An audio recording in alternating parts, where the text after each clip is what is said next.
So here with Ben Titley, who is once again here with the Loughborough ITC group. Ben, you do a lot of cross-training, you do a lot of land work in coordination with the work that you're doing in the swimming pool. Tell us a little bit about why you do that, some of the sets that you've been doing this week, and how this week fits into the cycle that you're currently in. Okay, well, there's a lot of questions in one there. I probably won't answer them all. We tend to do an awful lot of land work when we do come here, particularly to visit you guys here in Mallorca, because it's usually an early season camp. So the objectives we have of coming here are to be fitter and stronger in general as general athletes when we leave than when we arrive. And it's a great environment to do activities like running, like beach, playing on the beach, whether it be ultimate frisbee, whether it be circuits, whether it be swimming in the sea. It's a great location to ride bikes, which we've done this morning, hence my windswept hair look. So it's a great place with great weather to do things which are maybe a little bit more difficult back in England at this time of the year. March, April time can sometimes be a little bit wet and gloomy. So we utilise, I guess, what we have in terms of the sun, good roads and good facilities to do things a little bit differently. It's only for a week. We arrive here on a Monday and on a Saturday, so it's for a very short amount of time. And it's a good change of stimulus for the athletes. Give us an example of a set that you will do that you've done this week. So as an example, on Wednesday we got some bikes. We biked for around 2 hours, probably just under 2 hours if you include the little break halfway. It was around a 35-kilometre ride. Actually, given the statistics we were given today, it was probably more like 40. But we did a decent bike ride. We then came back, did 20 minutes of pre-pool, and then we did what we call our weight swing combo session. So they'll do a certain amount of exercises in the gym, and then follow it up with something in the pool. And usually, immediately following that something in the gym, let's say bench press is a very basic example, they will do something like breaststroke arms, or something that's going to be specific to what they have just done in the gym. It might be done with fins, it might be done with a sponge, they might alternate, but we look to do some form of power swimming immediately post the weight exercise, with the rationale being in very simple terms that whatever they're doing in the gym, we're trying to transfer that into functional strength or functional power when they get in the pool.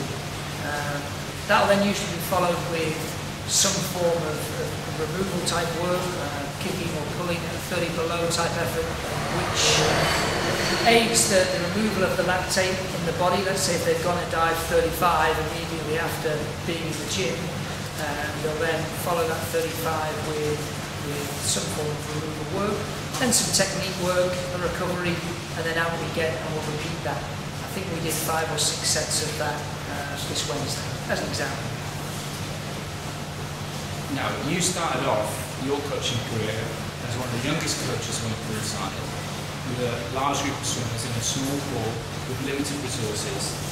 Tell us how you feel as though you made that group as successful as it did, and therefore your recommendation to coaches that feel as though they are working against limited resources, limited time and so on, to get the most out of the athletes that they have in front of them. Well, I think that the first thing is to say that I was very fortunate. I was based at Loughborough University, where it's a world-renowned university, so you're going to have senior athletes and good athletes who want to come and actually swim there. So, first off, I get good athletes to work with. I think that's a key point to make. You're right about us not having much pool space and much pool time. Back in the day, we trained out of a 4-lane, 25-yard pool, which was built back in the 20s or 30s. Asbestos really has since been demolished. I'll probably at some point demolish my health with the asbestos. However, I guess what you have to do is just adapt and be smart with what you did have. We did have a big wooden floor gym immediately adjacent to the pool, which we could use as much as we want. So we did a lot more medicine ball work, a lot more circuit type work, a lot of work that maybe supplemented what we then did in the pool. There'd be sessions where I'd only have 45 minutes, as an example, in the pool. And I would say on average we had between 8 and 9 hours pool time a week. And out of that there was Commonwealth medalists and people who final at World Champs, and just a year or two after actually won World Championship gold medals. So just being smarter, I guess, with your time, is what I'm trying to say. We probably did a slightly more intense program than a lot of the programs that currently operate, only because it was my understanding or my feeling that if we only had 45 minutes of pool time, we're better off to condition ourselves doing alternate fast reps, slow reps, fast reps, slow reps, rather than just swimming medium paced for 45 minutes. I think your body will adapt and get far bigger gains by doing the former rather than the latter. We did a lot of specific speed work, did a lot of stuff on stroke counting and things, because it's easy to do a 25-yard pool if you're a breaststroker, and a lot of the best breaststrokers in the world, from what I've now gathered in the last 10-15 years, did an awful lot of short course training. It's easier to keep your stroke, also your speed higher when you swim short course.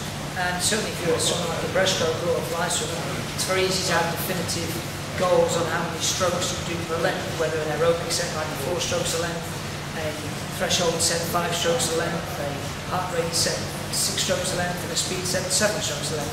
That's a very simple way of explaining it, but just using what you have and making it an advantage rather than it being something that's of a detriment to your performance. Now, you've seen a lot of coaches, you've visited a lot of programs. Who are the coaches that you've learned from, and who are the coaches that you've admired and wanted to follow? Again, I think I've been very fortunate through having success very early in my career. The natural path was then to be given more exposure to people who were world leaders or better, if you like. So people like Bill Swindons, Bob Trevines for more endurance type sets, Tim Carrison's for your speed sets.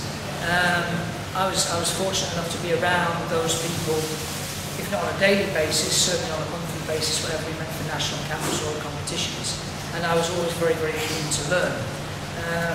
I was fortunate as well, being in Loughborough, that I had a great mentor through my early years, and even now, to be perfectly honest with you, in certain respects, with Ian Armiger, who's one of the best people person I know, which for me is probably the biggest part of coaching, whether that's age groups or seniors. You need to know how to relate to those people and make those people get the best out of what they can, because an awful lot of the time it's natural in most people that they'll probably give up before they've actually achieved what they could do. And I don't mean winning a medal or making a final. I mean in training on a daily basis, people are always able to do more than they think they are, always. But also being in Loughborough, I was fortunate that in my first 5 or 6 years there, I was based in an office with coaches from all different sports: athletics, volleyball, cricket.